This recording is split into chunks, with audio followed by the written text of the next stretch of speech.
Life in the Garden, natura, giardini, libri e poesia.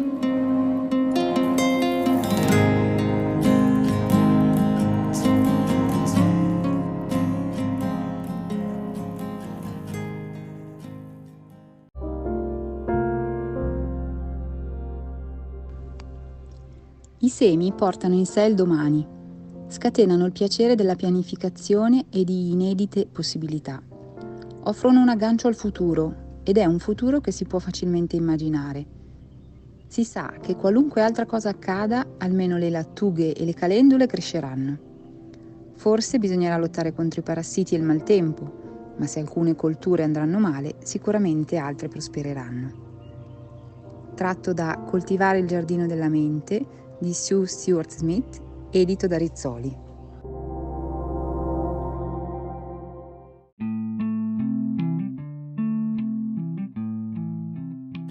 Eccoci qua, bentornati a Life in the Garden. Questo è un episodio un po' speciale dedicato ad un convegno organizzato da Eleonora Giuliodori, Sandro Degni e da me e che si è tenuto ad Offagna nelle Marche l'11 maggio, intitolato I Giardini del Benessere e Orticoltura Terapeutica.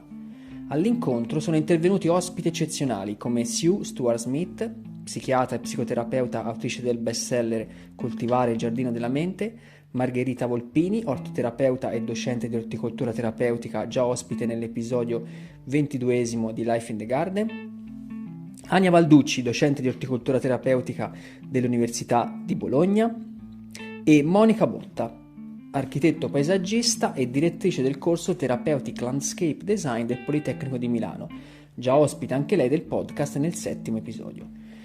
In questo episodio in particolare mi sono soffermato sull'intervento di Sue Stuart-Smith, eccezionalmente venuta in Italia dall'Inghilterra per raccontarci del suo splendido libro e dei suoi progetti. Ho volutamente lasciato il suo intervento in inglese per renderlo il più autentico possibile e poi perché mi sembra abbastanza facile da comprendere. Soltanto in alcuni momenti sentirete la mia voce per commentare alcuni passaggi secondo me particolarmente interessanti.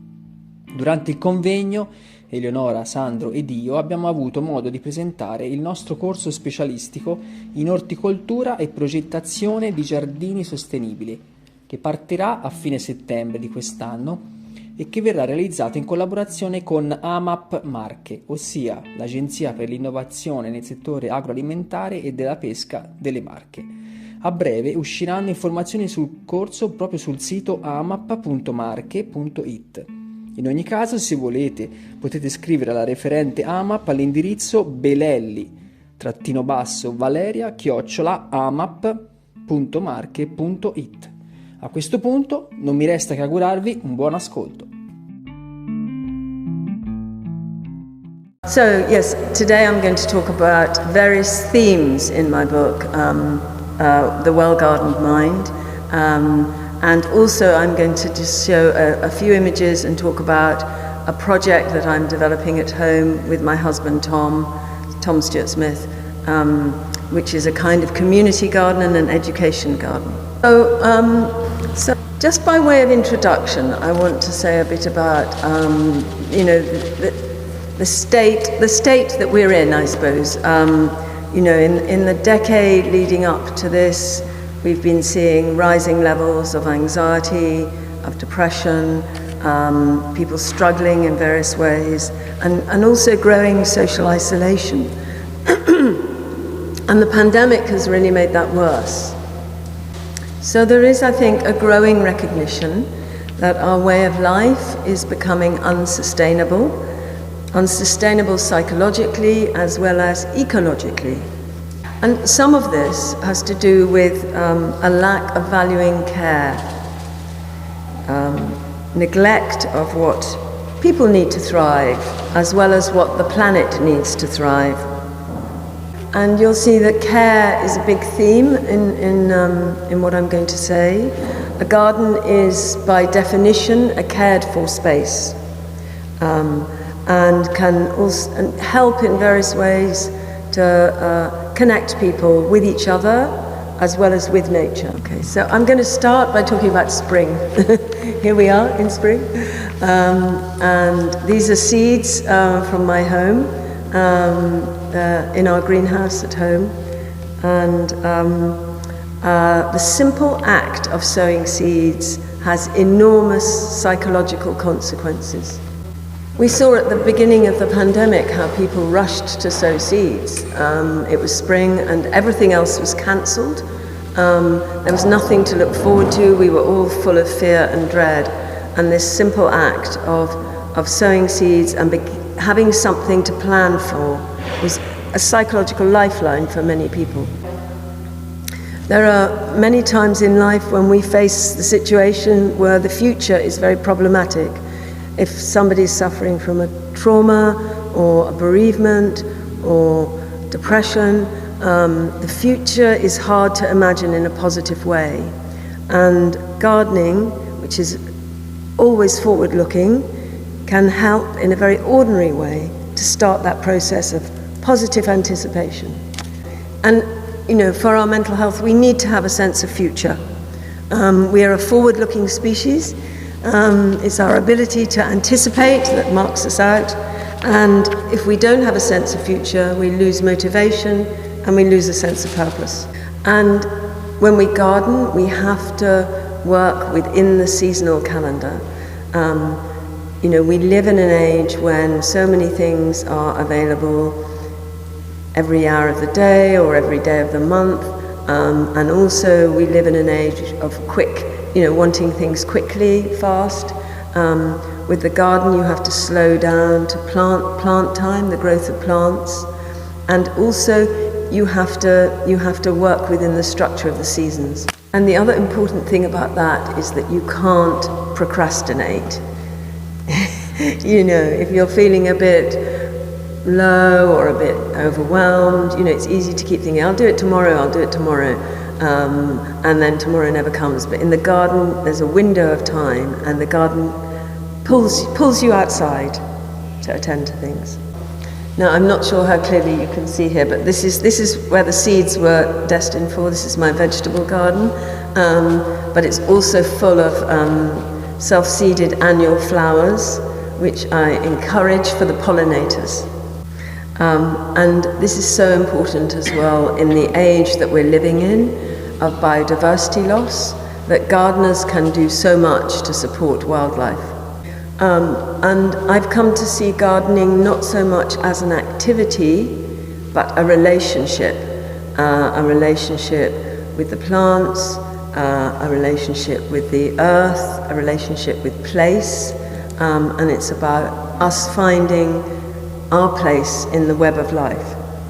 And this experience we can have in the garden of feeling part of something much larger than ourselves is enormously important, and in terms of also us finding a greener way of life, a more sustainable way of life. If we think about our origins as a species, we evolved in the grasslands. Much of our physiology and our brains primed to respond to natural stimuli. So the research shows that within 3 or 4 minutes of going into a garden or a park, people's blood pressure comes down a little, their heart rate comes down a little. And after about 30 minutes or so, levels of the stress hormone cortisol begin to reduce. And on top of that, there is research that shows that walking for 30 minutes in nature or gardening for 30 minutes revitalizes our cognitive functioning. In questo passaggio Sue ci dice una cosa importante, ossia che in questa epoca siamo abituati ad avere tutto e subito, mentre con il giardinaggio dobbiamo avere calma, pazienza e attendere il tempo di sviluppo della pianta e rispettare un calendario stagionale per la semina, la fioritura e la fruttificazione delle piante. Nel giardinaggio non puoi procrastinare, rimandare. In giardino ci sono delle finestre di tempo per fare determinate operazioni e quindi sei costretto ad uscire in quel momento in giardino e a farle. Poi Sue ci dice anche un'altra cosa importante, ossia che i giardinieri possono fare tanto per la biodiversità in questa epoca di grande perdita di biodiversità. Il giardinaggio non è un'attività, ma è una relazione con le piante, con la terra e con i luoghi, ed è un modo per trovare il nostro posto nella rete della vita. Le ricerche dimostrano che dopo 3-4 minuti che trascorriamo in giardino, la pressione sanguigna si abbassa e anche il battito cardiaco. E dopo 30 minuti il livello di cortisolo, che è l'ormone dello stress, inizia ad abbassarsi. I want to introduce my grandfather, Ted May, and I grew up hearing his story from my mother of how, as a very young man recovering from the trauma of the First World War, it was horticulture that gave him his health and his life back. He was captured in Turkey and was a prisoner of war from 1915 to 1918, and he was very lucky to survive. Like many men who returned from either the fighting or from being a prisoner of war, he was very malnourished, he was very traumatized, and he'd lost all his hair actually. So the First World War was a time when there was such extensive trauma. So many young men particularly were trying to rebuild their lives. There was a real movement of turning back to the land. In many ways, the First World War marks the beginning of horticultural therapy, although it wasn't called therapy then, it was seen as vocational training. And today, gardening is well recognized to help people recover from post-traumatic stress. And some of that is particularly around the feeling of powerlessness that people experience. The trauma is a very disempowering experience, and through working with the land and with the nature's power of regeneration, people can come to feel themselves much stronger and more empowered. Now, gardens weren't only important after the First World War, they were important during the First World War, and I know this is a black and white slide, it's from the Imperial War Museum, it's from their archive. This is actually an image taken right on the front line on the Western Front in the spring of 1915. These soldiers were plunged into a kind of warfare that had never been seen before. It was on an industrial scale. The destruction was appalling. The destruction of the landscape, the destruction of life, and one of the things they did was they wrote home asking for relatives to send them packets of seeds. And because the fighting in the trenches was often punctuated by long spells of inactivity, the soldiers had time to create these gardens. It's clear from their letters that these gardens were a psychological lifeline, that it helped them hold on to another reality. They wanted colourful flowers, plants that reminded them of home, that gave them a sense of another reality to the one that they were having to try to survive in. It's a very powerful example, this, of a phenomenon that's been called urgent biophilia, which means in times of dire crisis that people instinctively turn to the natural world to sustain them and give them hope. And it's a phenomenon that's been studied more recently and seen in the aftermath of wars, as well as during wars, but also in the aftermath of natural disasters. This is one more image from the First World War. This is later in the war. It's in the autumn of 1917. And I particularly like this slide for the sense of calm and care on this soldier's face. I mentioned at the beginning that we live in a time that devalues care. And one of the things that we lose sight of when we devalue care is that the carer themselves gets benefits from it, neurological benefits, because care and nurture is linked to our endorphin system. So our endorphins are our natural opioids. They give us a feeling of calm, a bit of pleasure, a bit of a mood boost. And if you think about these soldiers to be doing those simple acts of care, the opposite of the destruction they were engaged in, must have been very calming for them. Quello che mi ha colpito in questa parte è come i soldati durante la Prima Guerra Mondiale si facessero inviare dei semi da casa da seminare mentre erano al fronte, proprio per distaccarsi dalla realtà tragica della guerra e pensare a casa, al giardino di casa. Questo è un fenomeno chiamato biofilia urgente, ossia in momenti di forte crisi le persone tornano istintivamente al mondo naturale per autosostenersi e darsi speranza. Un altro aspetto importante è che la cura e il nutrimento, anche per le piante, sono collegati al sistema di endorfine e le endorfine ci donano una sensazione di calma e piacere e ci migliorano l'umore. So I'm going to move to talking about a contemporary example. This is in the UK, it's a therapeutic garden in Oxfordshire called Bridewell Organic Gardens. It's a project that's been running for more than 25 years. It's very successful in helping people with long-term mental health conditions. Yeah, you can see it's inside a walled garden, and in England we have a lot of walled gardens because they were very traditional, associated to larger houses. But they make wonderful therapeutic gardens because they give a great sense of safety and enclosure.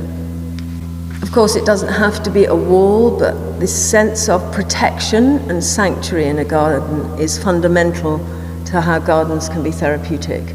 And the important thing about that is that you feel kind of held in the garden, but you don't feel trapped because you've got vistas, you can see the sky and the trees, but at the same time you feel enclosed.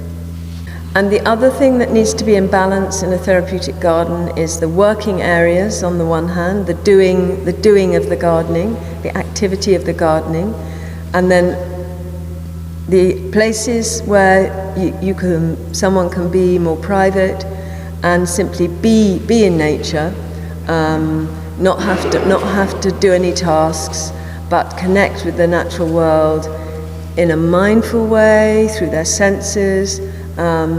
Simply sort of connect through their body actually with nature, and this balance between doing and being is also very important.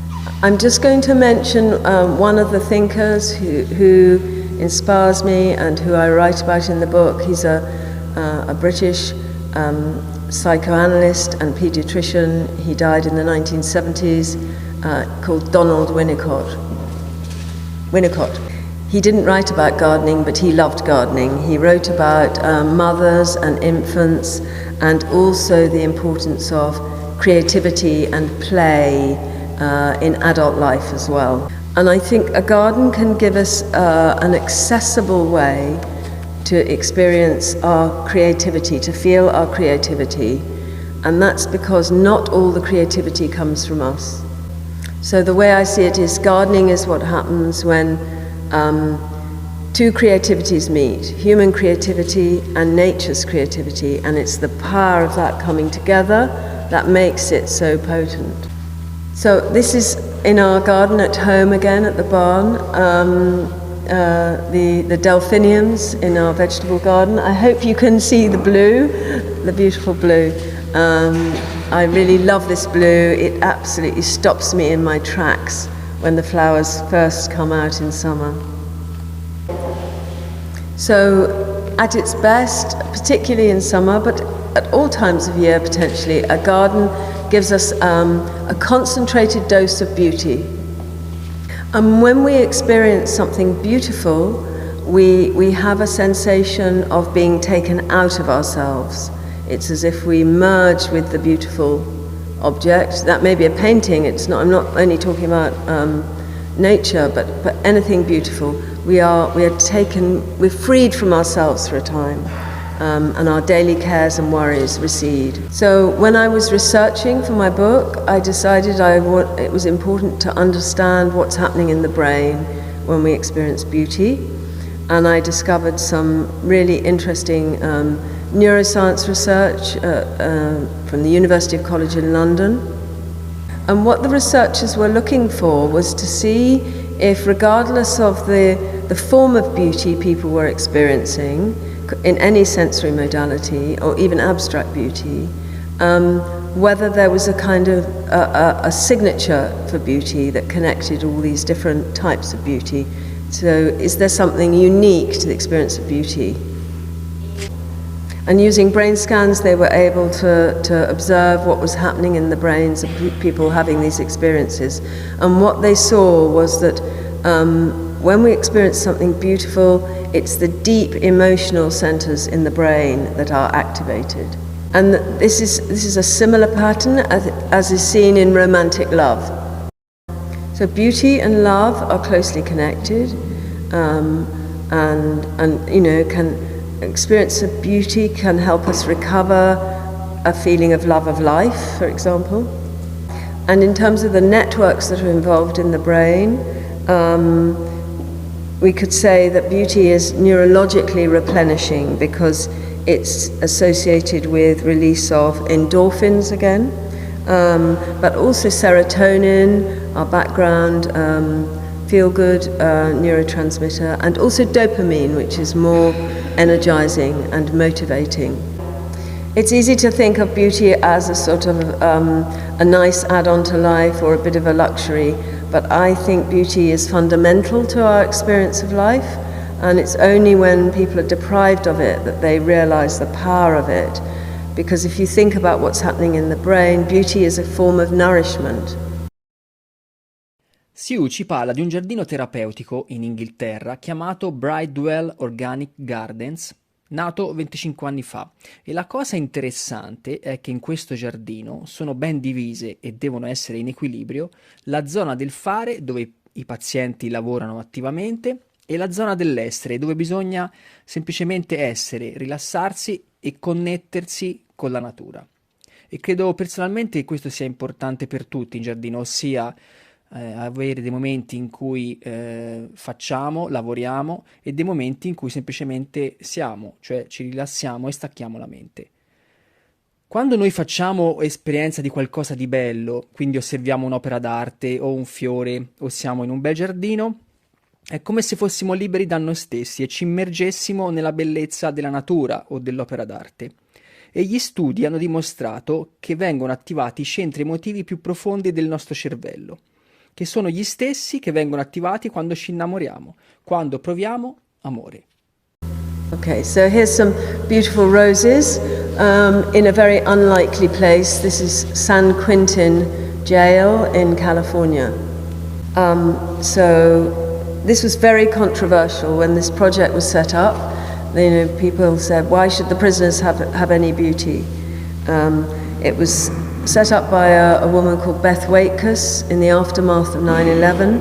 It's called the Insight Gardening Project, and the San Quentin, which was the first garden, has been so successful it's now in 8 different prisons in California. So the Insight Project has grown, and I was fortunate enough to be able to interview some of the prisoners that the Insight Project had been working with. So this project actually had a research student following the outcomes, and one of the things they found was that caring for plants was a way in to learning about self-care and care of others. And it's not that people are taught that directly, but they learn it through caring for something that is living and something beautiful that's worthwhile. So many prisoners want to change their lives, but they can't see a way to do it. And this is actually, again in San Quentin, it's the vegetable beds. And when people grow food and they can share food and taste it, and other people say, oh, you grew that, you know, it gives someone something to be proud of. The effect on reoffending rates is very impressive. And this project has very good links in the community, so it's possible for prisoners to carry on after jail in internships in the community. And this means that people are much less likely to get pulled back into crime, and they can continue to build on the gardening they've been learning inside the jail. So the figures for this project are: the normal reoffending rate is 60% of prisoners are back inside prison after 3 years or within 3 years. But for people who attend this project, it's 10 to 15%, so it's a big, big difference. And these similar figures to this are achieved in another project that I write about in the book, which I visited in New York, which is run by the Horticultural Society of New York on Rikers Island. And again, it's the same situation, that they are able to help people work in the community, building community gardens, and maintaining plots in the city after they leave jail.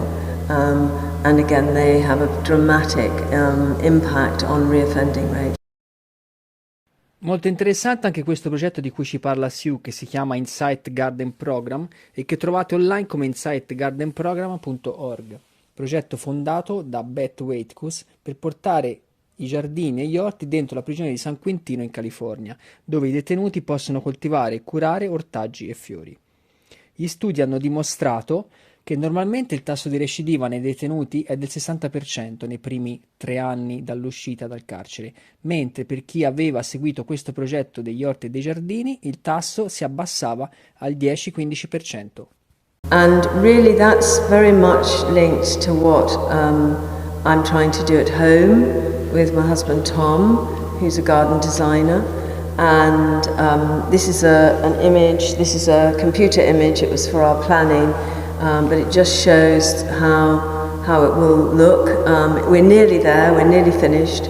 So it's the setting is in an orchard very near our home, and the building in the middle of the site has been designed by our son Ben, who's an architect, and it's an open plan building that we can use as a place for talks, workshops, trainings, and also let our local schools use it for teaching and for all sorts of activities.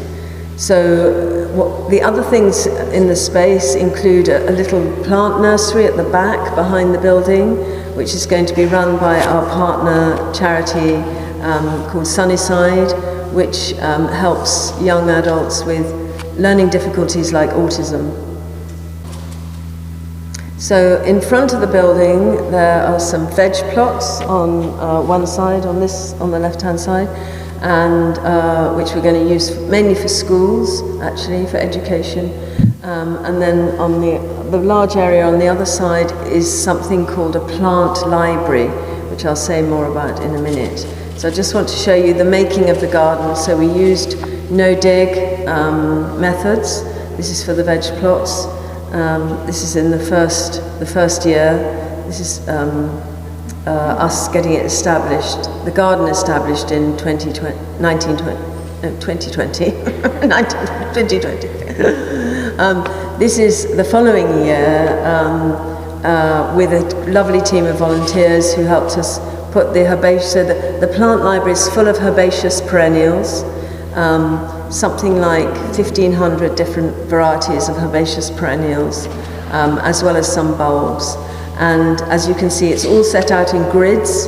So it really is, it's a library, it's not a designed garden. And it's got interesting plants, some quite unusual, but also ranging from the Mediterranean plants in the middle of the site where we have gravel soil, and everything there is planted into sand, and then going down to the lower part of the plot where we have clay soil, and we've planted into green waste. So this is the plant library in its first summer, and this is like the vegetable plots.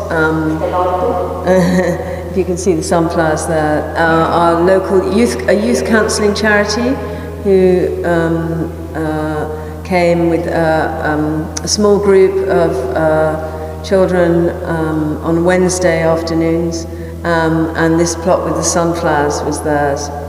So the idea is that people can come here and learn everything about gardening, from primary school children who've never put their hands in the earth before or handled a seed, right up to people who really, designers, horticulturalists who are interested in perennial plants. So this is I think you can just about make it out. This is the plant library last summer, with a really big range of different plants in it. And we have a website if you want to read more, surgehillproject.co.uk. And this is actually our lovely team of volunteers and our head gardener, Millie Suter, on the left there. So yeah, if you're interested, have a read about it, and if you're in the UK, please come and visit it.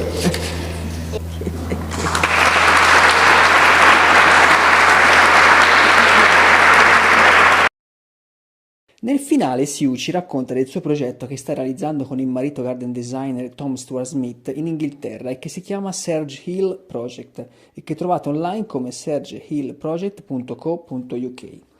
Questo è un progetto che ha la sede proprio a Serge Hill nell'Herefordshire e coniuga molti aspetti. Un aspetto sociale perché c'è un vivaio guidato da un'associazione benefica che si chiama Sunnyside Rural Trust, che insegna orticoltura e propagazione a persone con difficoltà di apprendimento o con problemi di autismo. Un aspetto educativo perché vengono ospitati i bambini e le bambine delle scuole che si avvicinano al giardinaggio, e poi c'è una vera e propria plant library, ossia una biblioteca di piante che ha uno scopo divulgativo dedicato a tutti quelli che sono appassionati di piante e di garden design.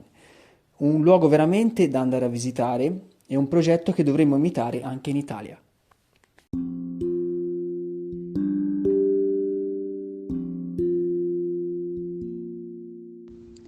Il giardino è un luogo che ci riporta ai ritmi biologici fondamentali della vita.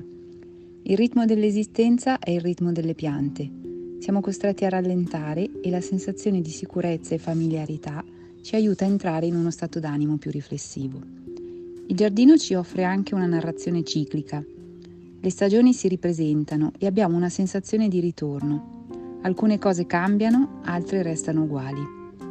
La struttura stagionale è ricca di consolazioni.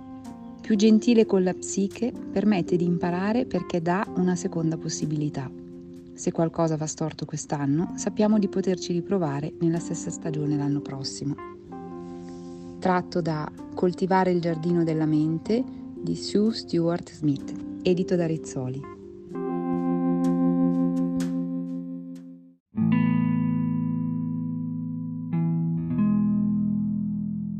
In conclusione vorrei ringraziare Sue Stuart-Smith per aver acconsentito alla registrazione del suo discorso e avermi dato la possibilità di pubblicare alcune sue foto su Instagram citando gli autori. E poi Miriam del Bed and Breakfast La Quercia e lo Scoiattolo, che trovate su Instagram come La Quercia e lo Scoiattolo, e che ha letto i passi del libro in apertura e chiusura dell'episodio.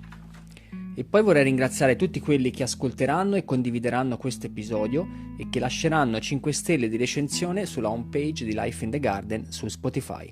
Per qualsiasi aggiornamento anche sul corso di orticoltura potete seguire la mia pagina Instagram Enrico Della 23, quella di Sandro Degni 100 Giardini e quella di Eleonora Giuliodori che è Eleonora-Giuliodori. Grazie a tutti e a presto!